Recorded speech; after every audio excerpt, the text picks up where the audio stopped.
Olá, hoje estamos aqui com a Ana Pinto Coelho, um nome que a muitos diz alguma coisa, principalmente Pinto Coelho, faz-nos lembrar sempre o bom jornalismo que já foi praticado em Portugal durante muitos anos, principalmente na área cultural. A Ana tem uma parte, tem aqui uma grande fatia e uma grande veia da parte cultural que vem também de família e que tem a ver com um festival da qual ela é diretora e curadora, que é o Festival Mental, um dos poucos festivais de cinema e de artes que, para além de trabalhar o aspecto cinematográfico, também te faz debates e abre conversa para se falar sobre saúde mental e problemas de saúde mental. Obrigado por estares connosco hoje, Ana. Obrigada eu, Fernando, por me convidares. Como estás? Ótimo. Olha, e vamos começar já pelo Festival Mental. Ao contrário, deveríamos fazer isto com uma introdução muito... falarmos sobre a parte de saúde mental e depois é que iríamos ao Festival Mental, mas não, vamos começar pelo festival e depois vamos passando para os outros temas, pode ser? Como Eu dei queiras. aqui um pequeno resumo muito curto do que é o Festival Mental. O Festival Mental já teve 3 edições, já à data deste ano, mas o Festival Mental é muito mais do que aquilo que eu disse, não é? Sim, é muito mais. Não, disseste bem, eu acho que está basicamente bem apresentado. Vamos para a quinta edição e não para a quarta, Bem me em parecia. 2021, mas continuamos na mesma, sem ter poucos anos em termos de como festival de cinema, não é? Porque os outros festivais de cinema conhecidos e grandes têm décadas, portanto, nesse sentido é um bocadinho irrelevante, mais ou menos um. Portanto, na tua apresentação estava tudo bem. De facto, o Festival Mental visa promover e prevenir a saúde mental para todos e para toda a gente, não é um festival nem é dirigido a doentes mentais, é dirigido para ti e para todos que nos estão a ouvir, no sentido em que todos temos saúde física e saúde mental e, portanto, isto é um dado adquirido para nós já desde a primeira edição e há muito tempo. Penso que gradualmente já estão as pessoas de uma maneira geral, não digo todas, ainda há muito trabalho para fazer, mas de uma maneira geral acho que já se avançou consideravelmente desde que começámos a trabalhar em termos de aceitação a nível público, a nível de imprensa, a nível da sociedade em geral, de perceberem que acho que toda a gente está a ouvir falar mais de saúde mental agora do que estava há 4 anos atrás. E isso é um bom sinal. Desculpa lá, Ana, mas isso não se deve também por termos estado a passar e estarmos ainda a passar por um período pandémico em que as pessoas foram forçadas a confinar? Sim, mas já viste, já te começou um bocadinho antes, já começa-se a falar de saúde mental já um bocadinho antes, agora claro, mais de uma forma mais dramática se quiseres, mas porque houve um episódio, está a acontecer um episódio que pode afetar a saúde mental das pessoas e portanto fala-se, mas se fizeres a ponte com há um ano e meio atrás, as coisas não aconteceram com a pandemia, tem sido um percurso. Mas para terminar em relação ao festival, de facto é o que tu disseste, é um festival basicamente, o coração central são as nossas M-Talks, conversas sobre temas de saúde mental que são escolhidos todos os anos, temas baseados em filmes que depois suportam estas conversas, portanto há sempre ponto com a cultura. Somos um festival de cinema, temos a Mostra Internacional de Curtas-Metragens, e depois do resto temos teatro, temos dança, temos literatura e música com um projeto também completamente diferenciador, que é o My Story, My Song, em paralelo, uma programação que é o Mental Júnior, para a malta mais adolescente ou jovem, e o mental Jovem e o Mental Júnior, para crianças e jovens, e assim distinguimos vários targets diferentes. Sim. Eu recordo-me que um dos primeiros livros que foi editado com o vosso festival foi As Histórias de Mr. X, que o autor é o João Gata, e que a história em si da produção daqueles livros teve a ver com um processo do próprio autor de tentar sair de uma depressão de uma forma saudável e de uma forma a soltar Queres contar um bocadinho dessa história? Eu acredito que o João não só vai importar que nós utilizemos esses teasers. Não, eu dei na altura várias entrevistas sobre isto, inclusivamente mesmo para televisões e tudo, porque de facto foi o caso do João Gata no primeiro livro, que foi o primeiro livro com chancela do Festival Mental, As Aventuras de Mr. X, a trilogia. No outro ano foi a Martina Fratura e este ano foi com o Frederico Duarte Carvalho e o Tiago Salazar, os autores. Todos eles de alguma maneira nos trazem doença e saúde mental ao mesmo tempo, nos trazem. No caso do João Gato em particular, porque estavas a perguntar, foi de uma depressão maior que viveu, porque há depressões com vários níveis, e ele estava medicado por psiquiatria e as coisas não estavam a correr bem, e decidiu tirar 5 minutos da sua vida todos os dias de manhã a escrever uma história, fosse o que fosse. Todos nós sabemos como a literatura pode ser terapêutica, e é terapêutica, como para outros é pintar, ou é ouvir música, ou é ler, ou é escrever, ou é... A cultura de uma forma geral é terapêutica, seja para quem a está a executar, seja para quem está a recebê-la. E portanto, dentro deste enquadramento e desta cultura toda, o Festival Mental tem tudo por onde viver e vive disso. E é desta partilha e deste encontro com as pessoas que tudo se faz e que se quebra de facto o estigma, porque quem entende que o João, quando escreveu este livro depois, entregou a sua doença à literatura, deixou ali aquilo que tinha, que era a sua depressão. Quem está a receber também está a ler, por acaso o livro é divertidíssimo, é tudo menos aborrecido, tudo menos deprimente. Aliás, tudo o que nós escolhemos geralmente é o contrário, nós vamos pelo lado da superação, porque é essa que nos faz ficar saudáveis. E nós somos um festival de saúde mental.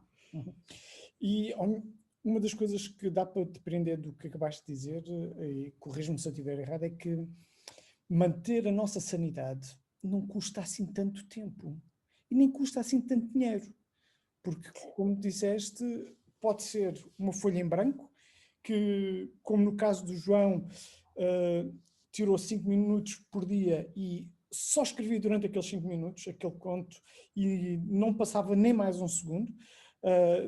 Ficava o texto como estava e no dia a seguir partia para uma nova história, como pode ser o passeio higiênico de que tanto se fala, quer seja fazer o desporto, quer seja fazer algo que nos faça abstrair do que nos obriga a emaranhar nos problemas diários, correto? Claro que sim, isso é verdade, tens toda a razão em estar a dizer isso. Seja como for, cada uma das coisas convém ter algum, como é que eu ia dizer, conta peso e medida, porque, por exemplo, em relação ao desporto, eu sou um bocado cautelosa quando se diz que isto do desporto e da saúde é um perfect match, porque trabalho com condições e com dependências químicas e de comportamento e tenho pacientes que são dependentes, no mau sentido, do exercício físico e do desporto. Portanto, tornaram-se comportamentalmente com uma doença, com uma adição ao desporto físico, portanto, não é ao desporto físico, disparate ao desporto, ponto. Portanto, isto do exercício físico depende de tudo na vida, tem conta, peso e medida. E é dentro deste equilíbrio emocional que vive essa parte salutar de que estás a falar. Para o João foram estes 5 minutos a escrever, para uma pessoa que terá outro tipo de pressão, se calhar precisa mesmo de ir à psiquiatria tomar medicação, outra pessoa precisa não. Mas sim, de uma maneira geral, o que é mais importante, e é tão pouco, e é aí que dou toda a razão, é um bocadinho a pergunta que nós fazemos sempre no festival, e que cada um fizer a si próprio todos os dias, que é como se está a sentir, como é que eu me estou a sentir hoje? E olhar um bocadinho para dentro, porque as pessoas andam sempre a mil, e não perdem um tempo consigo próprias, exceto para aquilo que parece o exterior. Ou seja, as redes sociais, como é que eu estou no Instagram, como é que eu estou no Facebook, como é que eu estou aquilo e como é que eu estou vestida, como é que eu estou no exterior, os outros, e não pensam, não sentem, não reparam nos seus sentimentos. A partir do momento em que o estão a fazer, estão a construir a sua saúde mental. E depois, se veem que não estão bem, devem pedir ajuda. É tão simples quanto isso.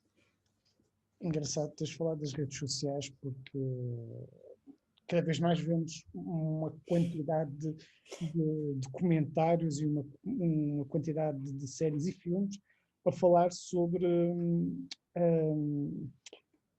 a cultura plástica com uma estética própria que as redes sociais e que a comunicação digital têm trazido para o dia-a-dia do consumidor. E que isso traz adição. Existe atualmente um documentário no Netflix que fala sobre a verdadeira mina de ouro para as redes sociais, que eles não procuram, eles procuram o nosso tempo e consumir o nosso tempo, porque quanto mais tempo tiverem-nos dentro das suas redes, mais nos vão conhecer e mais poderão ganhar dinheiro com isso. E nós muitas vezes nem nos apercebemos dessa situação. Pois, mas Fernando, tu sabes como eu, um bocadinho marketing, não é? Uhum. Nós já quando falávamos de marketing e estudámos marketing, na altura percebíamos a diferença que havia entre marketing e vendas, começa logo por aí. Uhum. Depois, mais para a frente, já esquecendo as vendas, porque isso ficou no departamento das enciclopédias, passámos só para o marketing, então aí começámos a aprender um bocadinho o que era o marketing de guerrilha, não é? Já só dentro do marketing, esquecendo a parte das vendas, porque isso era old fashioned e já não era por aí. A grande diferença entre vendas e marketing é vendas, tu tens primeiro o produto e depois queres vendê-lo às pessoas à força, seja quer elas queiram, quer não. O marketing faz exatamente o inverso, procura quais são as necessidades do consumidor e do mercado, cria um produto para essas necessidades e depois vai vender aquilo que à partida acha que o mercado quer. É a mesma conversa que a conversa das audiências das televisões e porque é que há este programa e não outro, porque as audiências assim o pedem, o que é mentira. Está comprovadamente mentira, porque pode-se dar produtos de qualidade e ter audiências na mesma, dá mais trabalho e por isso é que isso não acontece, mas isso são outros 500. Em relação ao marketing, as redes sociais estão simplesmente a seguir, do meu ponto de vista, a mesma linha do marketing. Deixámos as vendas, o marketing só, passámos ao marketing de guerrilha e agora estamos no marketing das redes sociais. Não vejo aqui grande problema com isso, acho que é um percurso absolutamente normal. O único problema que eu vejo é que as pessoas não estão preparadas para a rapidez com que se pode lidar com isto. Enquanto que a transição das vendas para o marketing houve alguma respiração, as pessoas tiveram tempo para o fazer, perceberam perfeitamente o que é um vendedor que bate à porta e entretanto a ver umas coisas que são mais bonitas, embacotadas e o embrulho, o package do marketing, houve tempo, enquanto humanidade, enquanto pessoas, enquanto sociedade. Agora, do marketing de guerrilha para o marketing das redes sociais, nós não respiramos. Foi assim, de um momento para o Foi uma outro, era coisa um e muito outro. abrupta. Então, como não houve tempo, o cérebro nem sequer apreendeu, foi logo clique, clique, clique, sim, like. E isto entra como likes dão imediatamente uma sensação de bem-estar à pessoa que está a recebê-los. E quando nós somos tão ainda tenrinhos no nosso cérebro, em termos de defesa bioquímica, é tudo isto, não temos resposta bioquímica ainda a tanta rapidez. O que é que acontece? Acontece um processo de adição e de dependência, obviamente, porque constantemente um like é uma mais-valia, vai-te direto ao cérebro, à zona do prazer. Portanto, eu quero mais e mais e mais e mais e mais, e ficas dependente. Daí que, por exemplo, no ano passado temos falado no ano passado foi há 10 anos. Há 3 falámos de ciberdependência no Festival Mental e há 2 de Fear of Missing Out, que é exatamente a mesma coisa, mas mais virado só para as redes sociais. É que parece que o mundo vira toda à volta disso e voltamos aqui àquilo que estávamos no início da nossa conversa, que é o exterior, a imagem e as aparências é que contam. Interessante, tu foste pegar já no FOMO, que era uma das coisas que eu ia falar um bocadinho mais à frente, porque mesmo assim há muita gente, e na área de marketing e de comunicação, que ainda não percebeu o que é o FOMO. O Fear of Missing Out é uma excelente oportunidade para os marketeers e para os gestores de comunicação, mas ao mesmo tempo é um harakiri, que continuam a trabalhar só no FOMO, o que se vai dar é que fomos. Fomos e a marca que hoje parecia estar super bem, de repente deixa de estar porque já não tem nada de novo a dar e já não tem nada de interessante a dar. Como disseste bem, o que é importante é o produto de qualidade. E neste momento o conteúdo de qualidade começa a ser suplantado pelo conteúdo de brevidade e de originalidade, entre aspas, e a sua rapidez de consumo imediata, tal como acontece com as redes sociais. Isso não é crítico? É extremamente crítico. Estamos a falar de pedidos instantâneos, não é? Toda a hora. É isso que pessoas consomem. O Sim. tal dito pedido, o pudim instantâneo, que ainda por cima ainda leva leite e tudo, portanto, em pó, daquele que já nem se devia consumir. Mas isto tende a ser assim. Eu continuo a insistir aqui que o único ponto que eu vi, isto é tudo nefasto, não vou dizer que não. É prejudicial, claro que sim, é tudo isto, mas as coisas também só são até ao momento em que, até a conta e à medida que nós permitirmos que elas nos influenciem. Daí que eu me bato tanto pela saúde mental e pela cultura através disso, porque a parte cultural ajuda. tremendamente a manter-nos mentalmente saudáveis. Repito, seja a fazer, seja a recebê-la. Portanto, as coisas também só disparam na medida em que nós lhe permitirmos. Ninguém põe mais o pé à frente daquilo que eu própria deixo. E a única coisa que nós temos aqui o dever, se pudermos ajudar de alguma maneira a sociedade, e eu tento fazê-lo humildemente do que eu posso, é dizer: fica alerta a ti próprio, fica alerta ao que sentes, fica alerta àquilo que está aqui, estes impulsos, este Instagram ou isto, aquilo, agora focando outra vez no FOMO, estás-te a sentir incomodado por causa de estar tanto tempo nas redes sociais, estás a começar a sentir frustrado, começas a sentir que todos são mais do que tu, que têm mais do que tu, que estão mais felizes do que tu, estás-te a começar a sentir mal por causa disso? E estavas bem? Então toma atenção, olha para ti. Basicamente é isto. E se vis que isto te sente mal, para. Daí que o nosso slogan depois seja: pense, fale, saiba, reaja. Tu tens que pensar sobre as coisas, falar uns com os outros, para ver como é que o outro é, como é que as coisas estão, porque somos animais sociais. E depois temos que, em última instância, reagir, fazer alguma coisa, porque senão, se te deixas ficar na zona de conforto, vais ficar doente. Portanto, e vais adoecer, e seja lá com o que for, redes sociais, com fome, sem fome, seja o que for na vida. E portanto isto acaba, se nós quisermos simplificar tudo, as coisas só vão até onde tu permites que vão, ponto final. A única defesa que tu deves ter realmente e ficar com um bocadinho mais de atenção é a ti próprio, como te estás a sentir, e andares alerta, porque tudo isto é um mundo de fake news, é um mundo de fome, é um mundo de virtual, de correr, que tu nem tens tempo para parar para pensar. Quando tu paras para pensar e decides o que é que queres fazer e o que é que queres dar e o que é que queres receber, aí as coisas correm bem, não há como correr mal. Uhum. E estavas a falar, estava-me a lembrar de um vídeo que está a passar no TikTok. E o TikTok é brilhante nisso, em termos de gestão dos tempos e das mensagens que passam. Há uma dupla brasileira, dois miúdos, que criaram um vídeo com o qual estão a ganhar dinheiro, que é a parte mais gira, que é passado um determinado tempo de uma pessoa estar no TikTok, passado mais ou menos uma hora e meia consecutiva de visualização de TikTok, é muito natural que passe um vídeo em qualquer utilizador de língua portuguesa, que é este, que são estes dois miúdos brasileiros que aparecem e dizem: oi, o que estás aí a fazer? Há quanto tempo é que estás aí? Já era hora de sair do TikTok e ires ver a vida.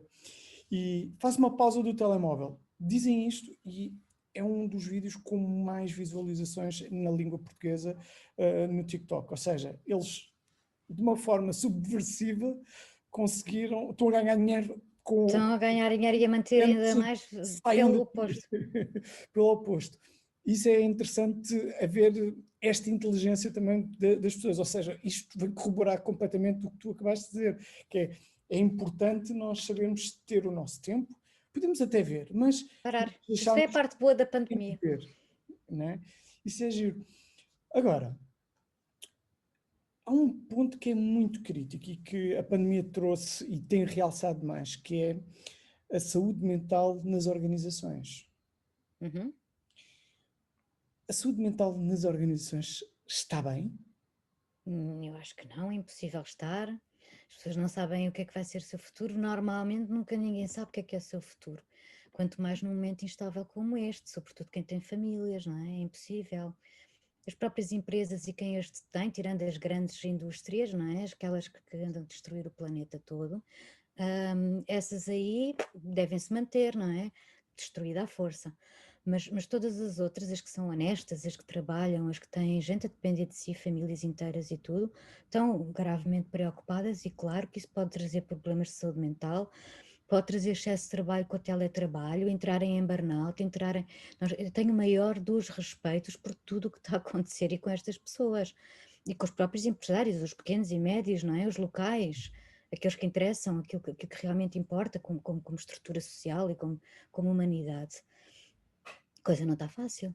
Sim. Eu tive há pouco tempo a falar com um dos entrevistados que tivemos a trabalhar aqui para o Chatiron, e ele dizia uma coisa muito, muito interessante. Foi o Tim Vieira, dizia uma coisa muito Uhum. interessante que era: eu sou líder, eu tenho que estar sempre com uma visão clara e positiva. E já me aconteceu de chegar a casa e estar e dizer assim: que dia que tive, não podia ter corrido nada pior. E isto, quando chego a casa, limpo um pouco isto antes de entrar pela porta de casa, porque em casa não se tem que sofrer aquilo que aconteceu no trabalho. Mas no trabalho, quem olhava para mim, o que via era alguém positivo, com vontade de levar para a frente e encontrar soluções onde não havia soluções. Isto não é uma carga tremenda em cima dos líderes, como também acontece com os outros. Aqui neste momento, queria-me focar um bocado na liderança, porque sinto isso e por outras conversas que tenho tido com outros responsáveis de empresas, tenho visto este peso a levar com que os ombros, em vez de estarem puxados para trás e pôr o peito para a frente, estejam a carregar-se cada vez mais para baixo e a encurvar mais estes líderes. Isto não é estar a viver uma vida de cada a vida um dia de cada vez, porque nem isso se consegue fazer, não é? Estás a falar com a pessoa errada sobre isso, sabes? Eu devo-te dizer, completamente errada. Não, Tu estás a falar com a mais ou pessoa menos, que é mais. porque se há pessoa que me disse e que já me explicou muito bem que se há coisa que temos de ter sempre atenção é viver a vida de cada vez foste tu, Ana. É que não, não é isso, essa pessoa mais crítica que há em relação ao tipo de empreendedorismo, só a palavra meu Deus, já dei para essa palavra, de empresários e de educação que temos, acho que está acho não, está completamente obsoleta, completamente.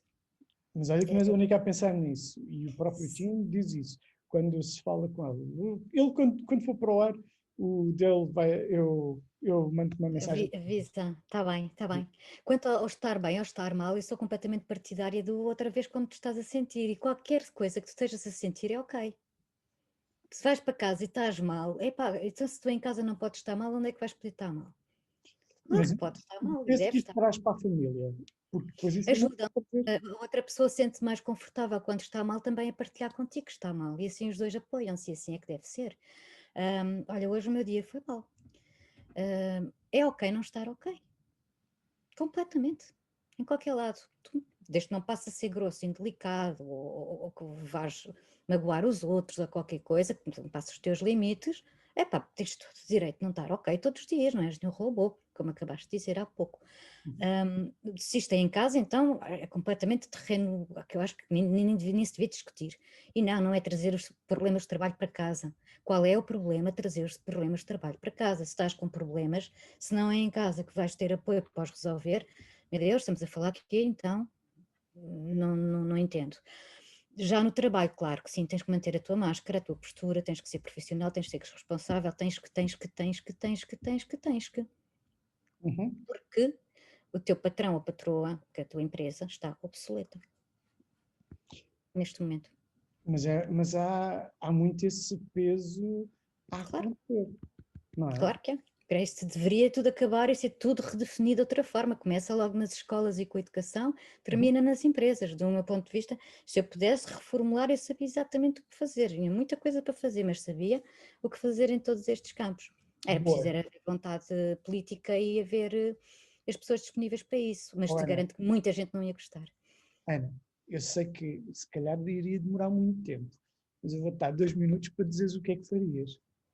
Ai, não dá 2 minutos para dizer o que faria, não. Olha, em Forma relação a. resumida. Tenta ser política nesta situação e ser resumida. Sim, sim, mas não dá mesmo, porque é só com a questão da educação, para já a forma como se dá ainda as aulas do professor de um lado, alunos do outro, as disciplinas todas divididas, a única coisa que importa para os professores é se tu tens faltas ou se tu tens boas notas, isso tudo está profundamente errado, há muito tempo. Basta olhar para como funciona na Escandinávia e pronto, estava aí já uma solução, mas nenhum professor, muito poucos professores neste momento gostariam que isso se entrasse por aí, se bem que nós temos um Programa Nacional das Artes neste momento, que já está a começar a fazer um trabalho de formação com os professores, para ver se as coisas devagar mudam, mas leva tanto tempo, que entretanto, não sei se vamos a tempo. Quanto às empresas, um bocadinho mais de neuropsicologia, os recursos humanos mudarem radicalmente a forma como contratam as pessoas, passar a haver um rendimento básico, a sério, para toda a gente, nem toda a gente é feita para trabalhar da mesma maneira e ao mesmo ritmo. Todos nós temos biorritmos e isso deveria começar a ser respeitado. Portanto, horários de trabalho não fazem sentido absolutamente nenhum. Produtividade aí começa a existir porque tu, quando estás produtivo. Quando não estás produtivo, não estás, ponto final. Há muita coisa que se resolvia de uma forma simples, mas nós estamos ainda tão antiquados. Interessa o número de horas, interessa o picar o ponto, interessa o não teres faltas, interessa o estares, mesmo que não estejas. E nós temos que começar, a produtividade tem que ser de uma vez por todas, tirar de ti o teu melhor, no tempo em que tu estás bem. O resto, vais fazer outra coisa. Não estejas na empresa, vai fazer outra coisa. E aí vais ter tempo à família, a família vai ficar melhor, vais ter tempo aos amigos, eles estão melhores, para a sociedade que vais ajudar, se te apetecer, fazer voluntariado, ir a lares, ir aos hospitais, o que tu quiseres, às prisões, ocupas o teu tempo e a tua vida de outra maneira. Ficas melhor ser humano, a sociedade fica melhor, a família, tu próprio e o trabalho e a produtividade. Não é assim tão difícil. Obrigado, Ana. Estás a ver? Não gostava assim tanto. Foram 2 minutos. Não, ainda havia muito mais para fazer, eu só disse aqui o que eu podia. 2 Não, minutos. mas foi bom porque foi de uma forma simples, mostraste aqui uma via. Não é inventar a roda, mas é uma das vias possíveis. Olha, Era tão fácil. quero-te agradecer mesmo por este tempinho. Nós tínhamos conversa para horas, mas nós só temos 15 a 20 minutos normalmente no Chat-Iron. Desejo-te Obrigadíssima, Fernando, por teres e desejo convidado. que o Festival Mental continue a crescer e a continuar a dar cartas no mercado, quer nacional, quer internacional, porque sei que de evento para evento, de festival para festival, o número de candidaturas tem aumentado, o número de Sim, participantes dos tem filmes a chegar a toda a aumentado, parte do mundo. Sim. está a ser Já, bastante para interessante de acompanhar. E do nosso lado, enquanto responsável da Do It On, é um prazer enorme também de poder que estar são ligado parceiros a também, você, de obviamente. ser um parceiro vosso e ajudar-vos nisso, porque é das coisas que mais prazer nos dá é ver um festival como o Festival Mental a crescer e a trazer temas E tão importantes. consolidar-se, que é isso que nós gostamos. Gostamos da produtividade. Obrigadíssimo, Ana. Vamos embora. Obrigadíssima, Obrigado. Fernando, pela oportunidade. Um beijinho, fiquem bem. Beijinho. Adeus.